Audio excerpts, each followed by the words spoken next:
అది ఆర్టీఐ అడిగారు. RTI information లేదు, అది హైకోర్టులో జరుగుతుంది. గత 3 మాసాలుగా ప్రభుత్వ ఆస్తుల పరిరక్షణ కమిటీగా ఏర్పడి కొంత ప్రయత్నం చేస్తూ వచ్చాం.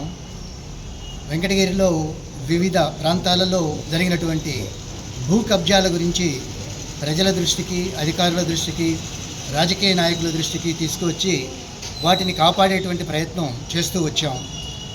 దాదాపుగా అది చాలా వరకు విజయవంతం అవుతూ వస్తూ ఉంది పాజిటివ్గా. అందులో మొదటిది కాలేజీ విశ్వవిద్యాలయ కళాశాలకు పక్కగానే ఉన్నటువంటి సమితి స్థలం 1.32 ఎకరాల స్థలాన్ని అబ్దుల్ కరీం గారి వారసులమంటూ కొంతమంది ఇది మాదే అనేసి క్లెయిమ్ చేస్తూ ప్రయత్నం చేస్తూ వచ్చారు. వాళ్ళ వెనుకల కబ్జాదారులు తీవ్ర ప్రయత్నం చేశారు. దానికి సంబంధించినటువంటి విషయాలన్నీ కూడా మేము వెలుగులోకి తేవడం జరిగింది. వాస్తవంగా అది 1965లోనే అబ్దుల్ కరీం గారి దగ్గర నుండి ఆ రోజు బీడీఓగా ఉన్నటువంటి సమితి డెవలప్మెంట్ ఆఫీసర్గా ఉన్నటువంటి వాళ్ళు కొనుగోలు చేసినట్టుగా డాక్యుమెంట్ ఉంది పక్కాగా. అది డాక్యుమెంట్ తీసి రెవెన్యూ అధికారులకు కూడా ఇవ్వడం జరిగింది. ఇక్కడ ఓ రకమైనటువంటి తమాషా ఏంటంటే ప్రభుత్వ ఆస్తులకు సంబంధించి, ప్రభుత్వ భూములకు సంబంధించినటువంటి రికార్డ్ అంతా కూడా ప్రభుత్వం దగ్గర ఉండాలి. అట్లాంటిది ప్రభుత్వాధికారులు మమ్మల్ని అంటే సూచించేదానికి, వెలుగులోకి తెచ్చేదానికి ప్రయత్నించేటువంటి ఈ కమిటీ మెంబర్స్ని ఆ డాక్యుమెంట్స్ అడగడం అనేటువంటిది నిజంగా కొంత ఆశ్చర్యకరం. అయినా కూడా మేము అన్ని విధాలుగా ప్రయత్నం చేసి ఆ డాక్యుమెంట్ తీసి రెవెన్యూ అధికారులకి చేర్చడం జరిగింది. ఇందులో ఎండిఓ గారు, ఎండిఓ ఆఫీస్ వాళ్ళు కూడా ప్రయత్నం చేసి వాళ్ళ ద్వారానే అఫీషియల్గానే ఎంఆర్ఓ గారికి చేర్చడం జరిగింది. దీని మీద పలు దఫాలుగా ఎంఆర్ఓ గారిని కలిసాం, ఆర్డీఓ గారిని కలిసాం, కలెక్టర్ దృష్టికి తీసుకెళ్ళాం, జాయింట్ కలెక్టర్ దృష్టికి తీసుకెళ్ళాం. ఈ ప్రయత్నాలన్నీ జరిగిన పిమ్మట ఇటీవల జూన్ 5వ తారీఖున రెవెన్యూ కోర్ట్ అనేటువంటిది ఏర్పాటు చేసి అక్కడ అందరినీ పిలిపించి ఎంక్వైరీ చేయడం జరిగింది. ఎవరైతే ఆ భూమిని క్లెయిమ్ చేస్తున్నారో వాళ్ళ వారసులు అని చెప్పుకుంటున్నటువంటి వాళ్ళ తరఫున వ్యక్తి వచ్చాడు. మా పరిరక్షణ కమిటీ సభ్యుల తరఫున 4 మెంబర్స్ వెళ్ళారు. ఎండిఓ ఆఫీస్ తరఫున 2 ఎండిఓ ప్లస్ ఏఓ కూడా వచ్చి అక్కడ ఎంక్వైరీ చేయడం జరిగింది. అది ఆ ఎంక్వైరీలో ఈ డాక్యుమెంట్స్ని, ఇక్కడ ఉన్నటువంటి ఎవిడెన్సెస్ అన్నీ కూడా ఇవ్వడం జరిగింది ఎంఆర్ఓ గారికి. ఎవరైతే వారసులమని చెప్పుకుంటున్నారో వారిని ఎంక్వైరీ చేసినప్పుడు వారు అనుభవంలో లేరని, వాళ్ళ దగ్గర డాక్యుమెంట్స్ ఏమీ లేవని చెప్పడం జరిగింది.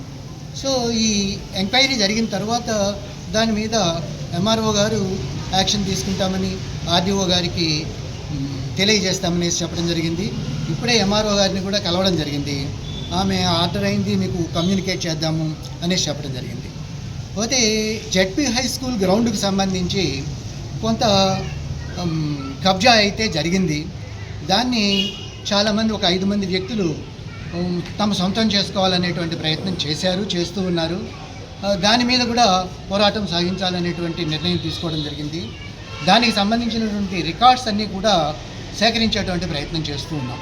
రికార్డ్స్ వచ్చిన తర్వాత దాన్ని ఏ రకంగా మనం ప్రభుత్వ భూమిగా నిర్ణయించి ఆర్డర్స్ తీసుకోవాలనేటువంటిది చూద్దాము.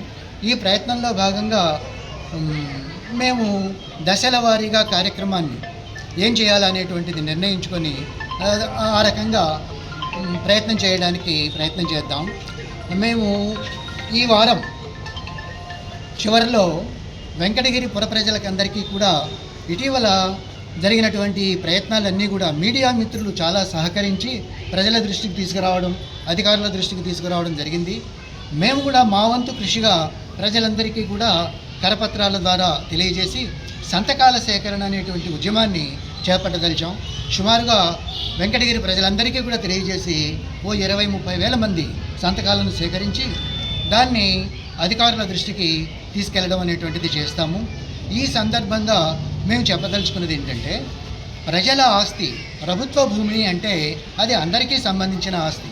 ప్రభుత్వ భూమి ప్రజలకు దక్కాలని కోరుకుంటున్నామే తప్ప మేము ఏ రోజు కూడా ఇది మాది అని కానీ మేము వ్యక్తిగతంగా దీనికి సంబంధించిందని కానీ ఎప్పుడూ చెప్పలేదు మేము మొదటి నుంచి కూడా. అది సమంజసం కూడా కాదు. ఎందుకు చెప్తున్నానంటే గతంలో వారసులమని చెప్తున్నటువంటి వాళ్ళు మీడియా సమావేశం చెప్పినప్పుడు ఇది కొంతమంది తమదే అనేసి క్లెయిమ్ చేస్తున్నారని చెప్పడం జరిగింది. కనుక మేము చేసే పోరాటం ఈ భూమి మాది అని కాదు, ఎప్పుడు చెప్పలేదు. మాది అని ఎందుకు చెప్తాం? ఇది ప్రభుత్వ భూమి, ప్రజల ఆస్తి, ప్రజలకే దక్కాల. ప్రభుత్వ భూమిని అధికారులు, రాజకీయ నాయకులు రక్షించుకోవాల్సినటువంటి బాధ్యత ఉన్నా వాళ్ళు అలసత్వంగా ఉన్నారు కాబట్టి, ఏమరిపాటుతో ఉన్నారు కాబట్టి, సరిగా పట్టించుకోవాల్సినటువంటి తీసుకోవాల్సినటువంటి జాగ్రత్త తీసుకోవడం లేదు కాబట్టి వాళ్లకు దృష్టికి తీసుకొని వచ్చి వాళ్ళు ఏం చేయాలనో వాళ్ళ కర్తవ్యాన్ని వాళ్ళకి గుర్తు చేసేటువంటి ప్రయత్నం చేశాము, ఇంకా చేస్తాము. వెంకటగిరిలో ఉన్నటువంటి కబ్జాలన్నింటినీ కూడా వెలికితీసి అది ప్రభుత్వ పరం చేసి ప్రజలకు ఉపయోగపడేలా దాన్ని చేసేటువంటి ప్రయత్నాన్ని మేము చేస్తాము. ఈ ప్రయత్నంలో ఎలాంటి అడ్డంకులు వచ్చినా కూడా మేము సహించబోము. ఇందుకు మీడియా మిత్రులు, పౌరులు సహకరిస్తారనేసి ఆశిస్తూ ముగిస్తుంది. మీడియా మిత్రులకి కృతజ్ఞతలు తెలుపుతున్నాము. మీరు మా ఉద్యమానికి వీలైనంత వరకు సహాయం చేశారు ఇప్పటి వరకు. అది చాలా గొప్పగా మేము భావిస్తున్నాము. కొంతమంది ఏంటంటే మా మీద బ్యాడ్ ప్రాపగండ చేస్తున్నాడు. మేమంతా గవర్నమెంట్ ఉద్యోగస్తులు ఉన్నాము, ఇందులో ప్రజా సంఘాల నాయకులు ఉన్నాము, మాకు గవర్నమెంట్ నుంచి రిటైర్ అయిన వాళ్ళము ఉన్నాము, మాకు గవర్నమెంట్ మాకు పెన్షన్లు ఇస్తూ ఉంది, మేము లక్షణంగానే ఉన్నాము, మేము ఏ ప్రభుత్వ ఆస్తులు కానీ ఏ ఇతర వ్యక్తుల ఆస్తులు కానీ ఆక్రమణ చేయాలనే దురుద్దేశం మాకు లేనే లేదు. మేము ఈ భావితరాల పిల్లల కోసము గ్రౌండ్ లేకపోతే వెంకటగిరి ఇంత పెద్ద వెంకటగిరిలో 2 గ్రౌండ్లు ఉంటే ఆ 2 గ్రౌండ్లని మింగేయాలని చూసే తిమ్మింగళాల మీద మేము పోరాటం చేస్తున్నాము. ఈ పోరాటము అవి మళ్ళీ తిరిగి గవర్నమెంట్లో చేర్చుకునేంతవరకు ఈ పోరాటం ఆగదని తెలియజేస్తున్నాను.